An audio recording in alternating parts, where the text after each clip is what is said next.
Herkese iyi seyirler arkadaşlar. Kanalımıza hoş geldiniz. Sizler için yepyeni haberler hazırladık. Afra Saraçoğlu'nun yeni dizisindeki karakterleri. Pera ülkenin en tanınmış fenomenlerinden biri. Dışarıda baktığında kusursuz bir yaşam sürdürüyor gibi görünse de hikayenin ilerledikçe karakterinin özel hayatı ve baskıları ve gerçek kimliklerinden mücadelesi ortaya çıkıyor.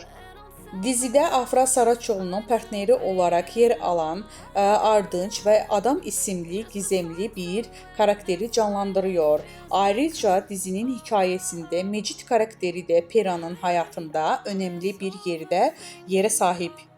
Dizinin çekimleri tamamlandığı ve yayın tarihi kısa süre içinde açıklanması beklendiği bildirildi.